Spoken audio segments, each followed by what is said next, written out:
such an amazing opportunity to have you here. Thank you for joining us, and go for it. Thank you very much. Hello, everyone. Thank you for the opportunity, and thank you, Sal, for the opening and organizing this meeting. It is great to see you again. Unfortunately, in Zoom, but that's part of life. And hello, everyone. It is wonderful to connect with student activists and leaders from across the U.S. Thank you for the opportunity to meet you. The Yeshiva Israel Advocacy Coalition is doing amazing work to defend Israel. I see that you're doing a lot of things, and I appreciate it, and we all appreciate it.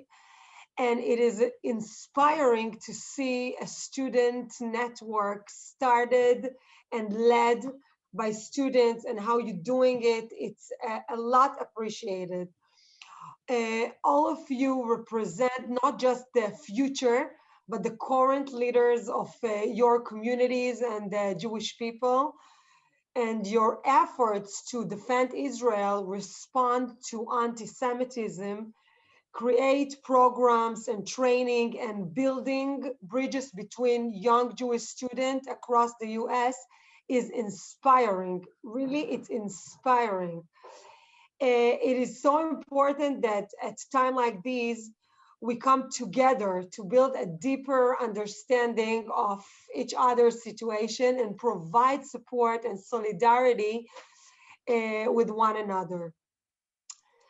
Just as you stand by Israel's side and defend our right to protect ourselves against terror, so the state of Israel stands strongly by you and your communities at this time of surging anti-Semitism.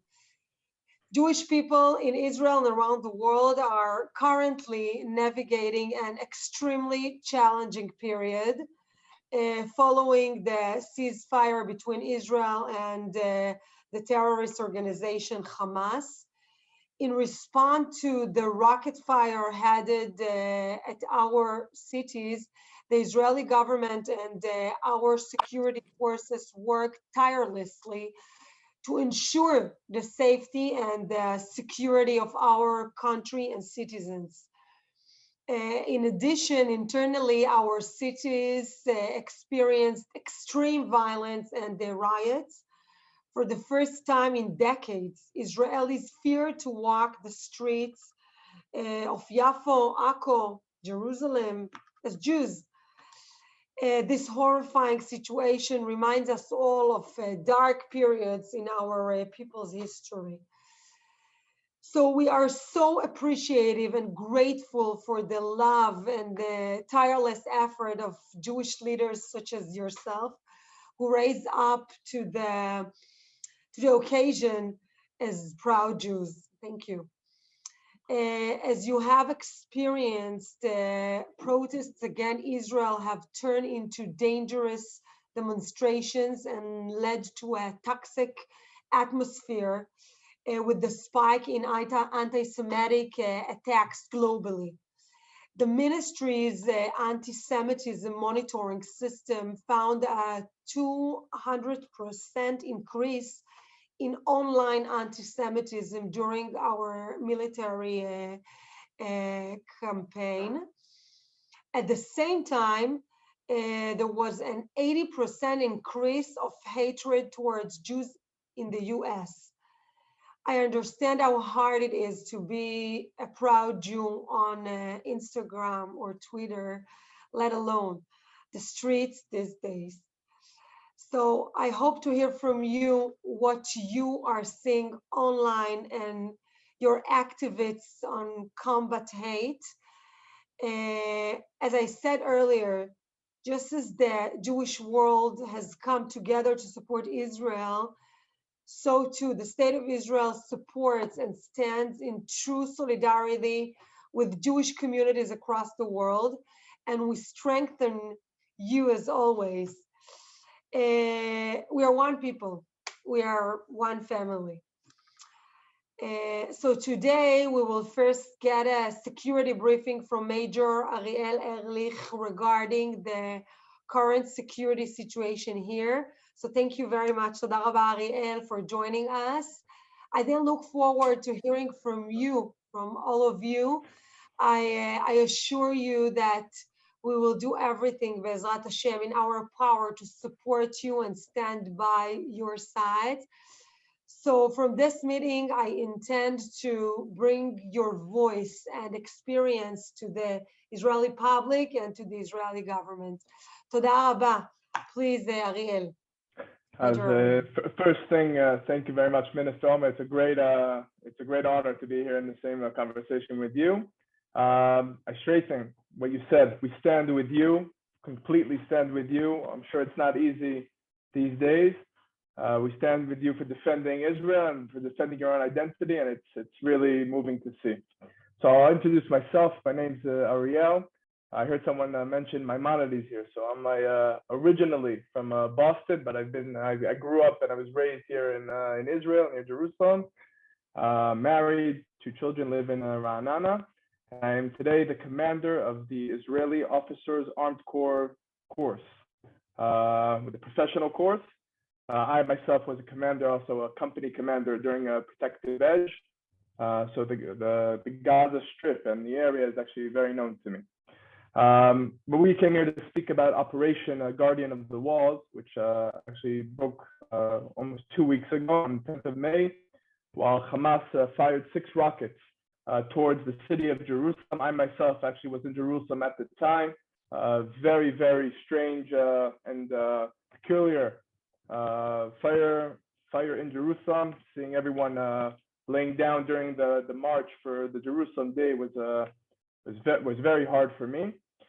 From that day, right after Hamas took full responsibility for shooting those rockets towards civilians in Jerusalem, the IDF started a campaign, an air campaign against the terrorist organization Hamas and the Islamic Jihad, also who cooperates completely with Hamas inside of Gaza, inside the populated areas. During this operation, the IDF stroke headquarters, tunnels, launch pits, and anything that was aimed to harm, especially civilians, and to harm Israelis. During the operation, unfortunately, we had 12 casualties on the Israeli side. One of them also an Israeli soldier, and the rest from the different cities, from Ashdod, Ashkelon, Ramat Gan, Givatayim, and all over. I'm sure you know enough about other things that were on the media, but I really support you, and I'm very, very proud to be here. And I would love to open it for Q&A, any questions you have about the operation. I myself was there near the Gaza border, saw the stuff firsthand, and open for questions. Okay, so if anyone has a question they want to ask, you could just either type in the chat or unmute your mic. Feel free, even if it's hard questions. We're here to really support and help. So anything that you're interested in. Okay, Major. I guess I'll ask the first question. So in the media, we're seeing a lot about everyone talking about how the IDF has killed so many civilians, or, this amount of children are dead. And we as Jews know that the IDF does all they could to avoid civilian casualties. But how come we're not seeing that reflected by the rest of the world? Why is it that the IDF is being blamed for all of these really horrific deaths when we're trying to do all we could to prevent them? That's a wonderful question. So first thing, I just want to remind everyone, and I'm sure you know this and you've heard this before, but the IDF, the Hamas terror regime organization, sees the killing of civilians as a success, as an operational success, while Israel, every death of a casualty that has nothing to do with the war and terror, we see it as an operational failure. That's a big difference. Israel does do more than any other country in the world not to harm civilians, especially you see the airstrikes, and there are multiple videos online, on YouTube, on the IDF site, where you can actually see pilots diversing their missiles while seeing children around the terrorists who are aiming towards Israel. The reason I think it's not being reflected is especially, excuse me, anyone? So I think that the reason it's not being reflected is really we need your help to get it out there more.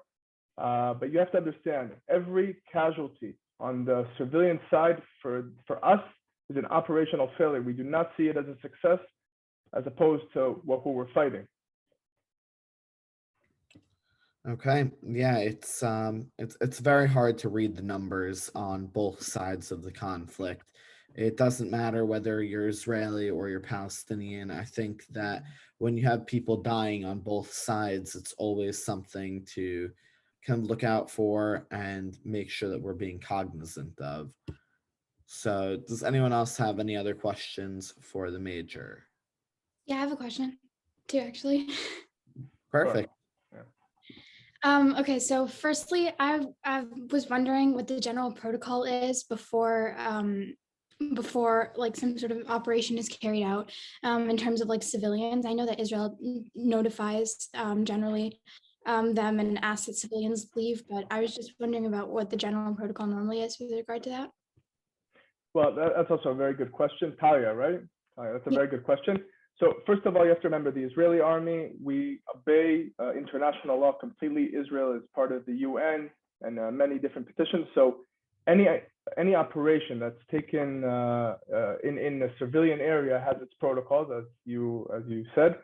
The Israeli army even takes it one step ahead with the videos you've probably seen of notifying different buildings, or even buildings with terrorists inside of them, where we put actually destroying the infrastructure before annihilating the terrorists as a main goal. We really make sure there's as minimum as possible civilians in the area, whether it's ground forces, whether it's air force. Not only the Israeli army, also the Israeli intelligence works days and nights to get the numbers, to notify. And obviously it comes with a cost, but I think the operational cost is a small cost next to what we gain by keeping our legitimacy and not harming civilians who have nothing to do with the conflict. And there are many of those in Gaza.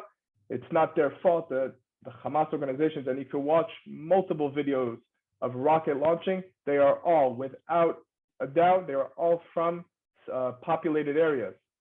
And there are enough areas in Gaza, if anyone, I know Gaza quite well, the Gaza Strip, there are enough opened areas in the Gaza Strip, you're more than welcome to see. Yet they decide every time the launch pits and the tunnels are all set in populated areas. I had another question. So I know that it's been an issue that the media in Israel is not completely united in terms of Israel's position in this.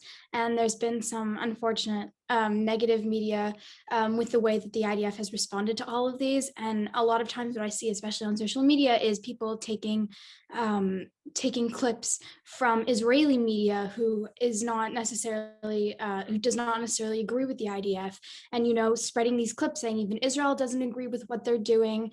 And I don't know what necessarily is the best way to go about that, because like it's Israelis mainstream media sometimes that isn't agreeing with the IDF and they're really like well thought out ideas.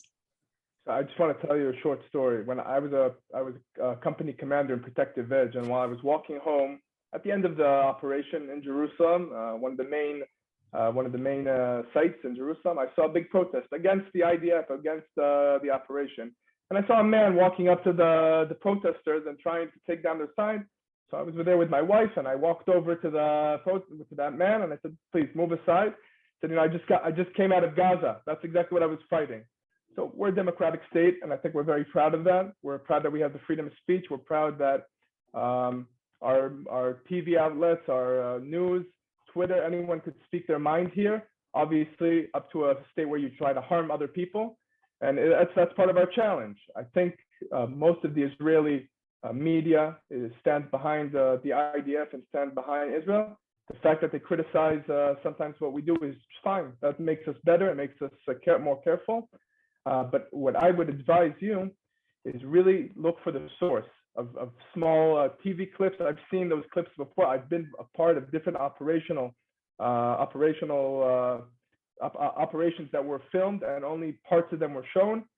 Find the sources. Try to get your sources from the IDF, from the Israel Ministry, where the sources are real and not some clip that's on TikTok or any other social media.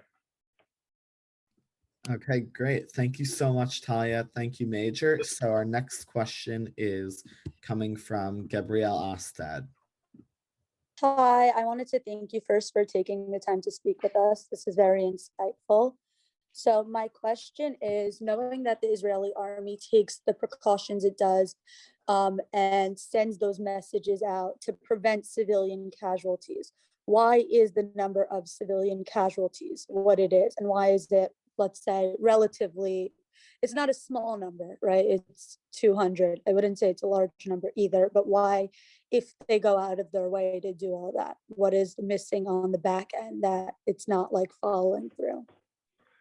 So that's a very good question. So first of all, like I said, in war there are casualties, as we see in the Israeli army does anything in its power to prevent those casualties. That said, there are a few things that might affect that. The first thing is you have to remember that although we do announce and tell the civilians to evacuate the area, not once and not twice we've seen that the Hamas organization maintains and keeps the families maybe not on the target itself, but around the target. Just this week, you could see Yahya Sinwar, the head of the Hamas organization, walking around the streets of Gaza with children around him. This isn't something I'm making up. You could see it on any media outlet. This isn't an old tactic. This isn't a new tactic. They've been using it for years. So that would be one part of the answer. The other part of the answer is that, again, we do everything we can. And again, there's intelligence. It's a densely populated area. And obviously, there are casualties that are, unfortunately, like I said, we see it as not as a operational success, as a failure, but there are casualties on the other side. And I think also another part to the question is, to the answer, more than 630 rockets that were fired by Hamas actually fell inside the Gaza Strip. You have to remember, these rockets are made and manufactured not only abroad, but also inside of Gaza. Money that is being moved towards Hamas for schools, hospitals, are used to build tunnels and rockets.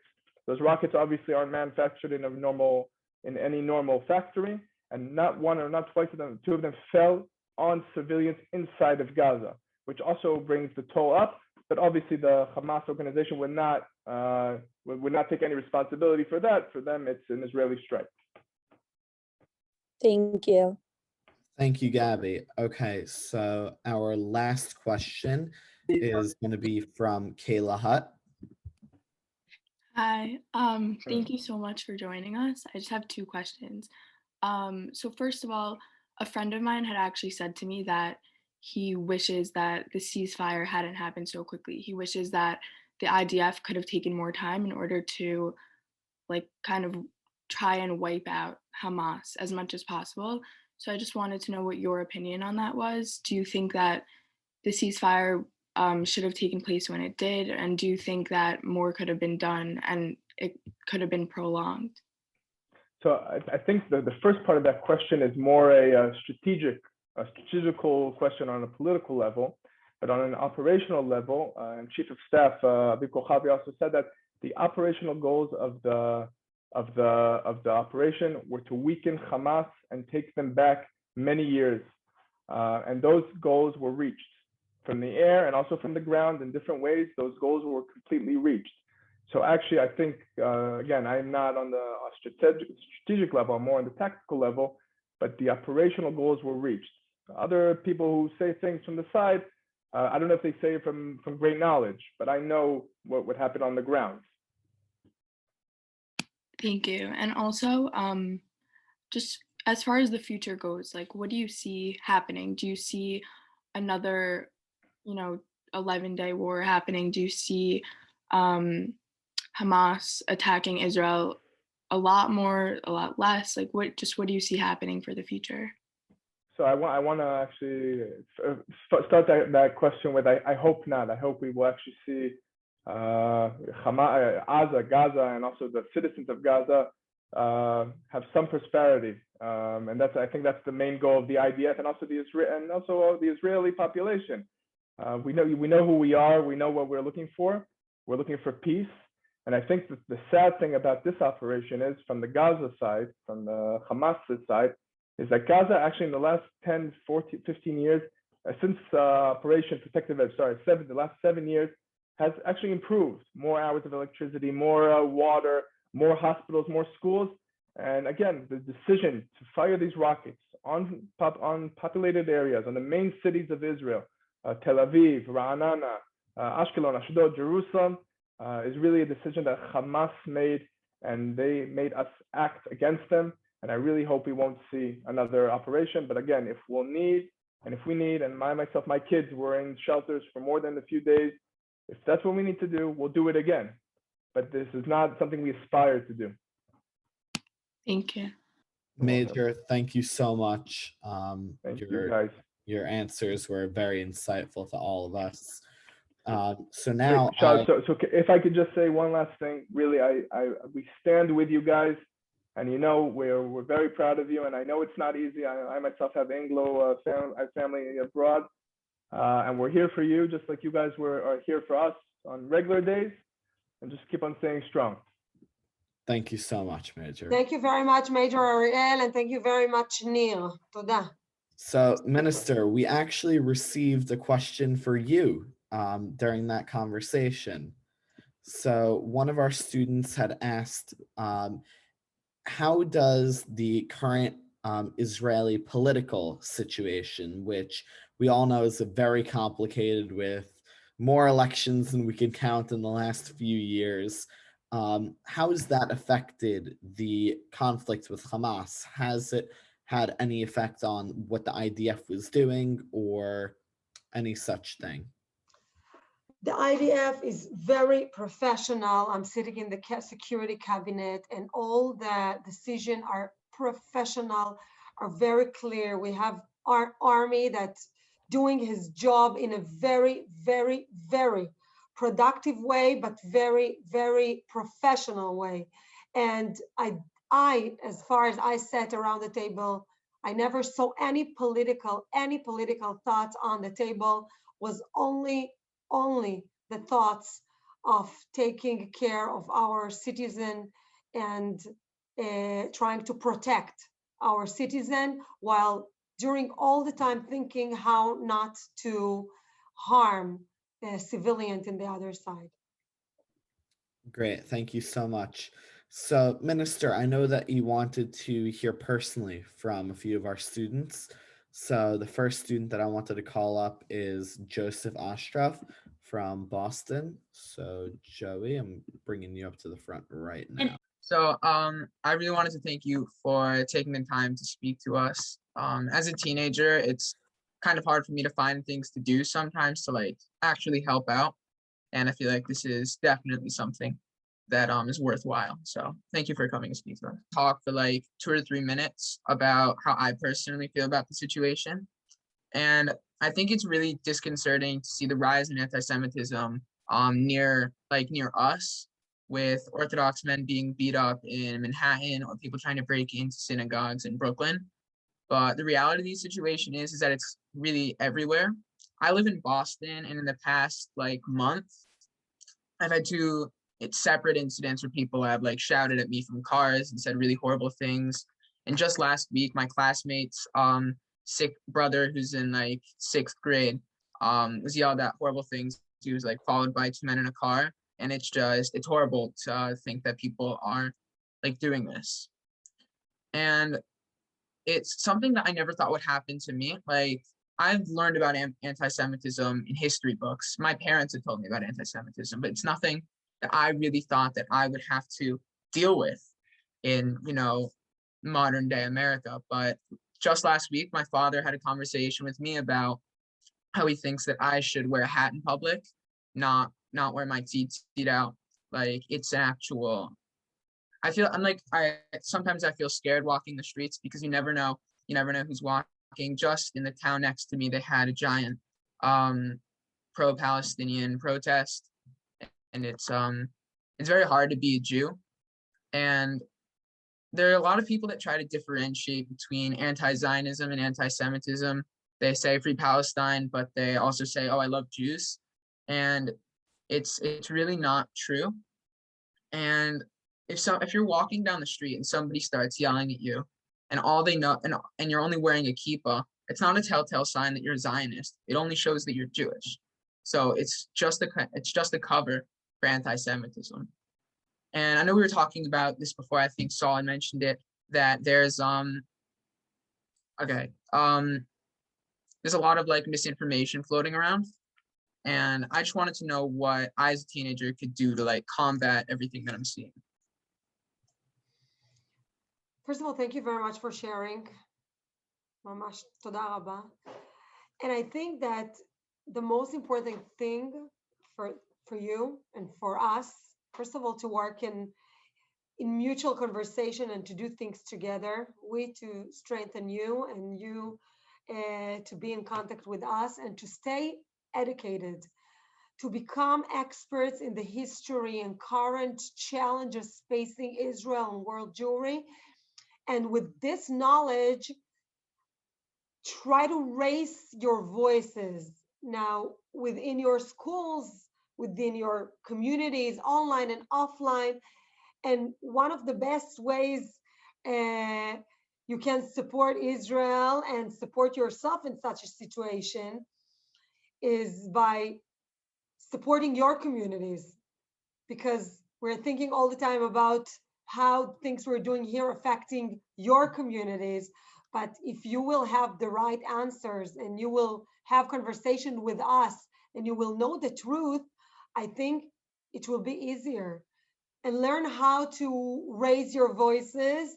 And I'm saying you're the best ambassadors of Israel and of your communities, but you really need to know the details and to know the truth. So I'm saying maybe take the opportunity to build relationship with Israelis your age. It's not only about supporting Israel or us supporting your community now. It's about being in relationship within Israel and with the Israeli society. And in the end, we must know about the other in order to support each other. And maybe now this is our opportunity to build a mutual initiatives and a mutual conversation between us. And maybe it will be easier. It's because it's challenging and it's complicated and it's a very, very complicated situation. But I believe that if we'll be there for each other, maybe it will be easier. Thank you so much, Minister. Thank you, Joey. So for the next student, you already heard from her when she asked the question, Kayla Hutt. Hi. Hi, thank you so much for joining us again. So I haven't had any, thankfully, I haven't had any, experience with an anti-Semitic attack happening to myself, but I have seen it and I have heard about it. I was at a rally, like I think it was last week at Times Square, where, rocks were thrown, smoke bombs were thrown by pro-Palestinian protesters. And then shortly after, a man was beaten up when he was just walking in the street, someone that I actually know indirectly. So this is obviously a frightening time for Jews in America. How do you think that people should keep hope, number one? And number two, do you think that, like I've had conversations online where I'm trying to bring history to light, all the things that you said, and I think that that's so important, but it becomes frustrating when I feel like I'm dealing with someone who is just very not open-minded. I try to see both sides of a situation, and I think that that's important also. So how do you think that we should go about that?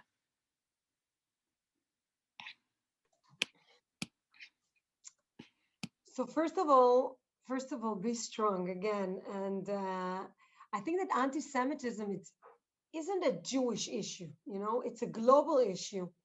And we must understand it as such. This is not our problem. This is worldwide problem. And it is important to build relationships and partnerships with the outside community.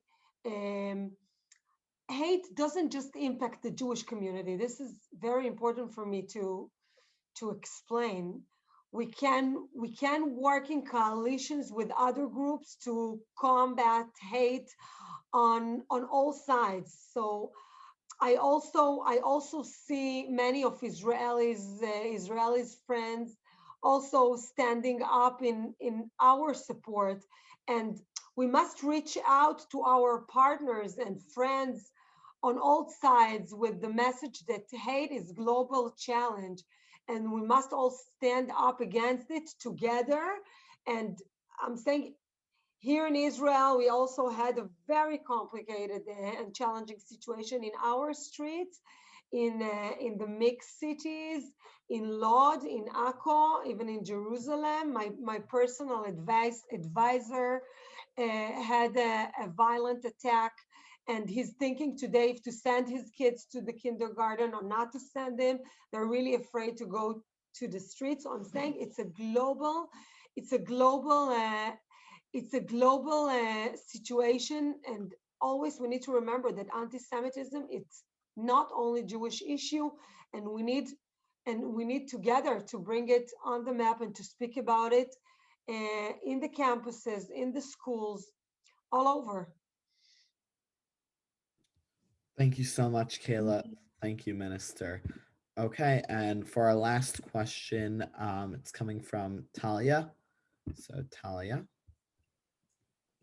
Hi, so basically, I know that one of the biggest things that people were advocating for student advocates to do is social media, post on social media. It's one of the biggest places that kids can help in.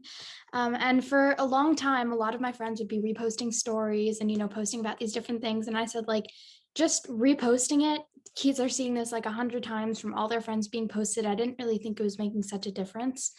And I still don't know. I've started to post more about Israel, things that I think were like really impactful, but I just don't know. I see these anti-Semitic Instagram comments and some of my friends are like, just leave it. It's not worth it.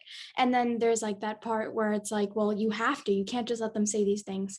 And I was wondering what you think the best way to go about just responding to these and like reposting these stories. And if you think it's worth it at this point, because it's just so many stories and I'm scared that it's going to lose its meaning. But I also want to make sure that Israel's side is heard. So I was wondering what your perspective on that is. Okay, this is an interesting question. Certainly more can be done.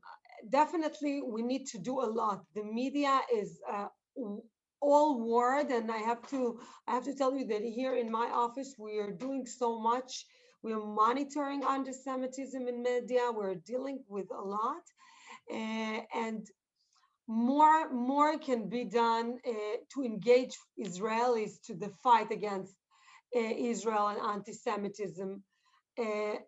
Not only through a government mission. I'm saying every Israel needs to be part of this mission. I want to tell you that actually I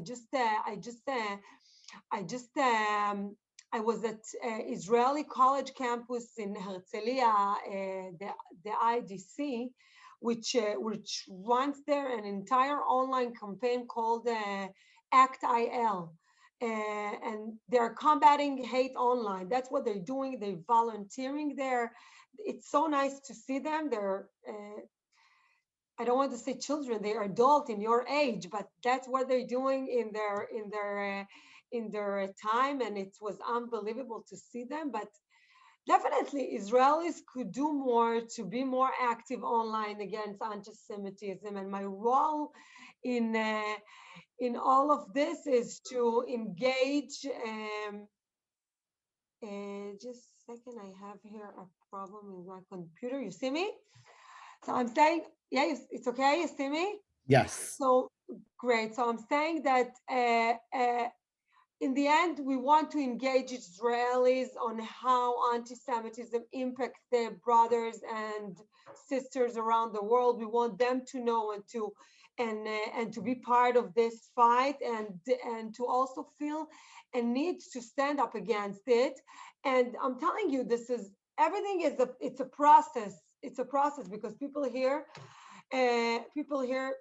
they are engaged, but maybe they are not engaged enough. So I have to be honest that in my office, we're trying to work very much on the engagement between Israelis and world Jewries, and about teaching all the issue about peoplehood and about the challenges that Jews lives abroad facing. So this is part of our job, and yeah, we have to do more, but we're trying our best. Thank you so much, Minister. Thank you, Talia. Minister, I know you're on a very tight schedule, so I think we're going to have to, start to close out. But if you have any closing remarks that you wanted to say, I'm sure we'd all love to hear them. Okay, so first of all, thank you all for sharing with me and my staff your experiences and activities and your thoughts and your feeling. For me, it was inspiring and moving, and I want to tell you that it's not easy to hear what you're feeling in the situation of anti-Semitism, but I feel that we are one family, and we have to be there for you as you are for us. But it's not easy. It's not easy for us also to hear what's happening, and there is increase in anti-Semitism, and we with you. This is very important for me to know. I want to thank you, all of you, and I want to thank Major Ariel Ehrlich. תודה רבה for your security update. באמת עשית את זה נפלא, אתה מקסים, תודה רבה. Keep raising your voice, please, and standing up for Israel. Don't stand with us, don't keep on us. And for all the Jewish people, we are proud to have you as our ambassadors, and we are really thankful. And I know that at times it can feel lonely and scary to stand up, but know that just as you have our back, we have yours. And I will share your work and insights with the government and with the Israeli public. This is a challenging time for all of us, all of us, in a very challenging and a little bit even hard and complicated. Jews in Israel and around the world, all of us, we all in the situation, but I think that together, as a united Jewish people, we will overcome this moment, Bezrat Hashem. And I want to know that the Minister of Diaspora Affairs is here for you always, and we are your address. We want to hear your voice, and we want to bring your voice and your insight to Israel, to the Israeli society. And I hope that Bezrat Hashem next time when we meet, it will be in person and for better and happier occasions. As toda rabba, thank you very much, and please keep in touch with us. Toda rabba. Thank you so much. And thank you very much, Nir. Toda rabba. Toda rabba, Minister. Thank you so much, Ariel. Thank you, everyone, Sally, for putting this together. Of course. Thank you all for coming. Enjoy the rest of your Memorial Day weekend. Toda. Toda, Sally. Thank you very much.